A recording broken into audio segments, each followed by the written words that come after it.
Episode 2, how it do? I really thrive in my rhyme skills. It's a well-known fact. It's not. Welcome back to my second episode of The Story Behind the Scare. Each episode will dive into my personal journey through the horror genre. Again, I've really only been watching the genre for about 1 year now, so I know I have a lot to learn, but I hope that what I lack in experience, I make up in passion. This episode is focusing on the man who really introduced me to horror, and honestly got me hooked, and that's writer, director, do-it-all extraordinaire, Mike Flanagan. My roommate and I joke that he and his wife Kate Siegel were our patron saints during the beginning of the quarantine, so if you're watching, thanks for keeping us entertained and sane during a crazy several weeks. So, like I mentioned in my last video, The Haunting of Hill House Netflix series was my first reintroduction to horror. I say reintroduction because, truth time, I'd seen a couple of horror movies before. In my apartment, we have a tradition every Halloween to watch one scary movie. However, I often watched behind closed eyelids or hidden behind the safety of my Baymax plushie. So, The Haunting of Hill House was really my first true watching of something in the horror genre.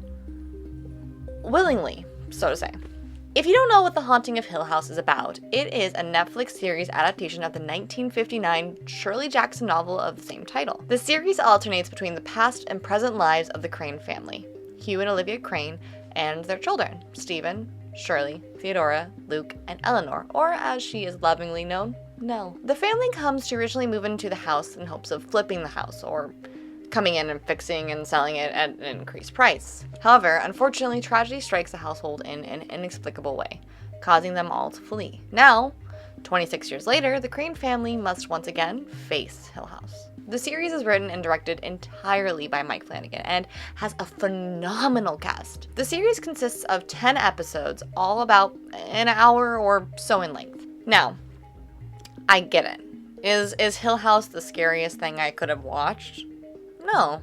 But at the same time, yeah. What it lacked in jump scares, it made up in the emotional terror that slowly crept in over time. For example, once you caught your first ghost in the background, you couldn't help but be on edge and continue to look for more. While these ghosts didn't necessarily add anything to the driving plot, it created a self-induced tense environment, for lack of better words. You were actively choosing to look for ghosts, waiting to see one of them lurking in the background of the gorgeous wide shots. I mean, hats off to the amazing cinematography of Michael Vignari.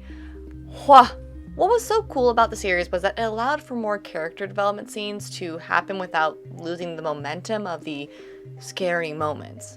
It turned these normal, intimate moments into something unnerving and tense. I truly loved this because I found myself able to care and relate more to each character. And while I saw myself in Nell, I was able to grow attached to all of the characters because I had time to grow with them. I mean, I watched them grow up, and I personally felt the same tense and ominous energy that they unknowingly did when they lived in the house growing up.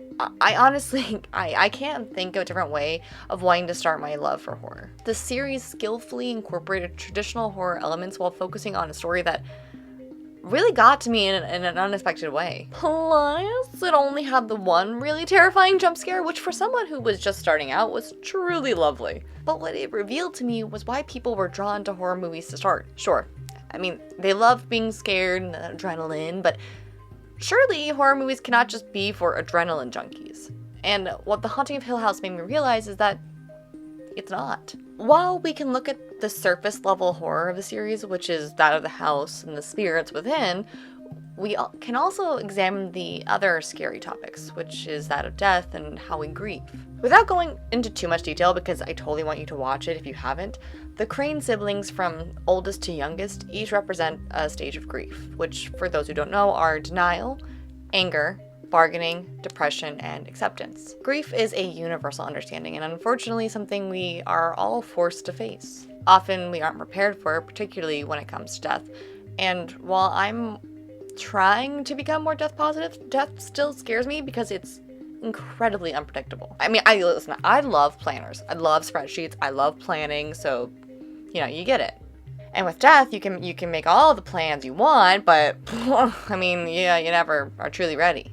And for some, that's more terrifying than a haunted house. The Haunting of Hill House also shows through the house's nature how some homes can be toxic. Nell has this beautiful line when it comes to talking about the house where she says, "I'm like a small creature, swallowed whole by a monster, and the monster feels my tiny little movements inside." For some people, families and being back home can be incredibly unhealthy. It can diminish them as a person, making them feel small or invalidated. And while I'm incredibly lucky to have a family that doesn't make me feel that way, that's terrifying to not feel safe at home. For someone who thought of horror as blood and guts and jumping from behind fridge doors, this was a huge revelation. I mean, I felt strangely bad for judging horror and those who watched it. And oh my gosh, I was obsessed with Mike Flanagan's work. I mean, I had to see more. So what I watched next was Dr. Sleep. Okay, well, technically I had to watch The Shining beforehand, but let me stick with the Flanagan kick for just a little bit longer because, trust me, King's got a whole section too. So next week we'll talk about 2 more Mike Flanagan horror movies, Dr. Sleep and Gerald's Game. Till then, stay cool.